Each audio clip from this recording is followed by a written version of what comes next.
Assalamualaikum warahmatullahi wabarakatuh.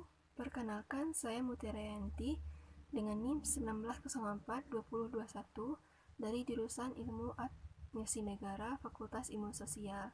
Pada kesempatan kali ini, saya akan menjelaskan mengenai materi mata kuliah perilaku organisasi pertemuan 14, yaitu tentang konflik dalam organisasi. Baiklah, kita masuk pada pembahasan pertama, yaitu mengenai proses dan jenis-jenis konflik. Dalam UMAM 2010-323, konflik berasal dari bahasa Latin, yaitu confligo, yang terdiri atas dua kata, yaitu con yang berarti bersama-sama dan fligo yang berarti pemogokan, penghancuran, atau peremukan.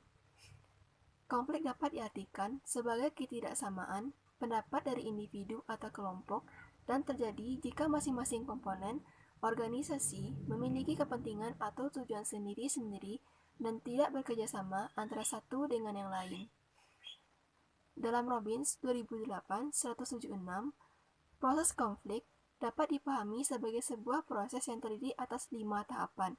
Yang pertama, potensi pertentangan atau ketidakselarasan. Yang kedua, kognisi dan personalisasi. Yang ketiga, maksud. Yang keempat, perilaku. Dan yang kelima, akibat. Tahapan pertama yaitu mengenai oposisi atau ketidakcocokan potensial. Tahap pertama ini terjadi dengan komunikasi, struktur, variabel pribadi. Tahapan yang kedua yaitu kognisi dan personalisasi. Terjadinya konflik yang dipersepsikan dan konflik yang dirasakan. Tahapan yang ketiga yaitu maksud penanggulangan konflik.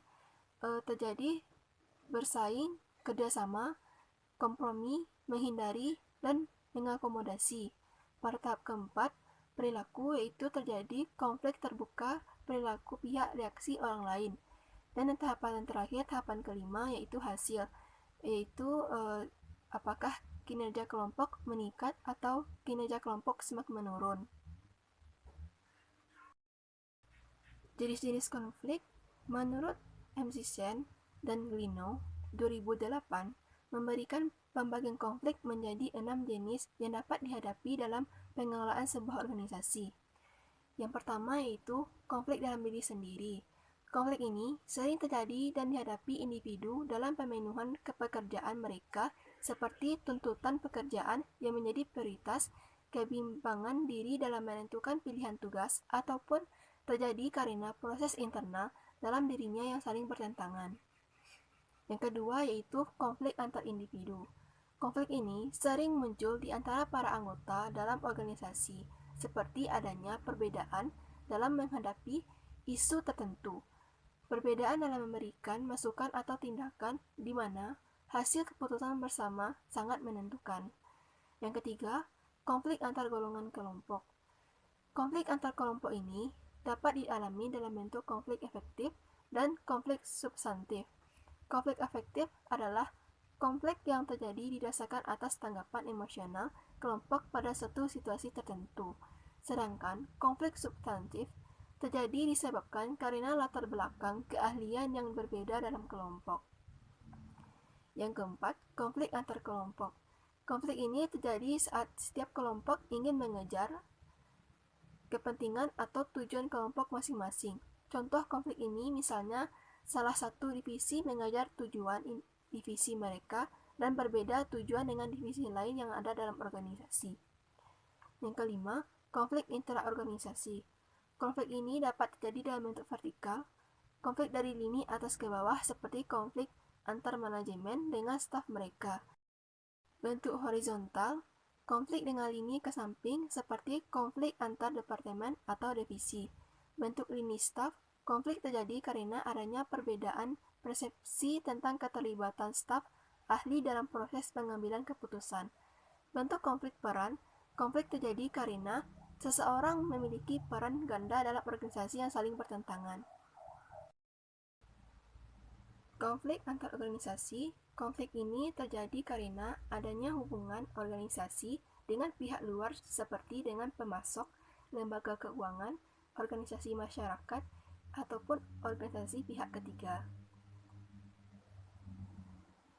Baiklah, kita masuk pada pembahasan selanjutnya, yaitu mengenai strategi resolusi konflik. Dalam Wirawan 2009-146, strategi konflik adalah proses yang menentukan tujuan seseorang terlibat suatu konflik dan pola interaksi konflik digunakan untuk mencapai keluaran konflik yang diharapkan. Langkah-langkah penyusunan strategi konflik adalah yang pertama, analisis SWOT, strength, weakness, opportunity, dan threat, mengenai diri sendiri dan lawan konflik. Analisis SWOT mengenai diri sendiri akan mencerminkan kekuatan dan kelemahan diri sendiri menghadapi lawanan konflik.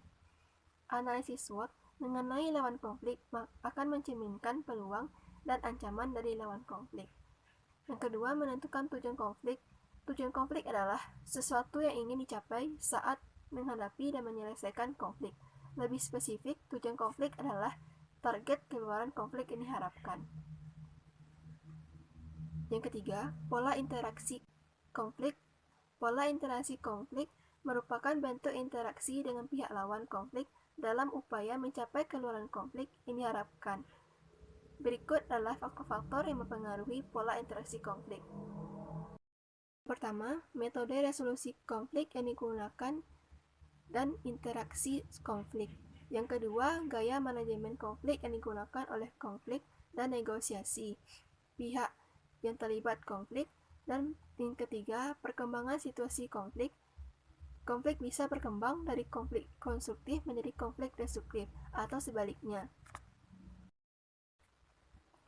Adapun 3 metode penyelesaian konflik yang sering digunakan ialah yang pertama, dominasi atau penekanan. Dominasi atau penekanan dilakukan dengan cara yang pertama, kekerasan atau forcing yang bersifat penekanan autoraktis. Yang kedua, penenangan atau smoothing merupakan cara yang lebih diplomatis. Penghindaran atau advice, di mana manajer menghindar untuk mengambil posisi yang tegas. Aturan mayoritas, majority rule, mencoba untuk menyelesaikan konflik antar kelompok dengan melakukan pemungutan suara atau voting melalui prosedur yang adil. Yang kedua, kompromi. Melalui kompromi, manajer mencoba menyelesaikan konflik melalui pencarian jalan tengah yang dapat diterima oleh pihak-pihak yang bersangkutan. Bentuk-bentuk kompromi meliputi pemisahan atau separation, di mana pihak-pihak yang sedang bertentangan dipisahkan sampai mereka mencapai persetujuan. Arbitrasi atau perwasitan, di mana pihak ketiga atau manajer diminta memberikan pendapat. Penyuapan atau briefing, di mana salah satu pihak menerima kompensasi dalam pertukaran untuk tercapainya penyelesaian konflik. Yang ketiga yaitu pemecahan masalah integratif. Dengan metode ini, konflik antar kelompok diubah menjadi situasi pemecahan masalah. Secara bersama, pihak-pihak yang bertentangan mencoba untuk memecahkan masalah yang timbul di antara mereka.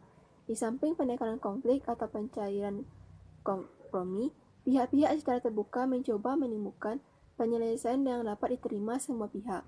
Dalam hal ini, manajer perlu mendorong bawahannya bekerjasama untuk mencapai tujuan bersama, melakukan pertukaran gagasan secara bebas, dan menekankan usaha-usaha pencarian penyelesaian yang optimum agar tercapainya penyelesaian integratif. Baiklah, kita masuk pada pembahasan yang ketiga, yaitu tentang pengaruh konflik terhadap perilaku organisasi. Dalam Melayu 2010-200, terdapat kebaikan dan keburukan dari konflik. Yang pertama yaitu kebaikan konflik, yaitu evaluasi diri atau introspeksi diri demi kemajuan. Yang kedua, moral kerja atau prestasi kerja akan meningkat. Yang ketiga, mengembangkan diri demi kemajuan karena dorongan persaingan. Yang terakhir, memotivasi dinamika organisasi dan kreativitas kelompok. Selanjutnya itu keburukan konflik. Yang pertama, kerjasama kurang serasi dan harmonis antara karyawan. Yang kedua, memotivasi sikap-sikap emosional karyawan. Yang ketiga, menimbulkan sikap a priori karyawan. Yang keempat, meningkatkan absen dan turnover karyawan. Yang kelima, kerusakan produksi dan kecelakaan semakin meningkat.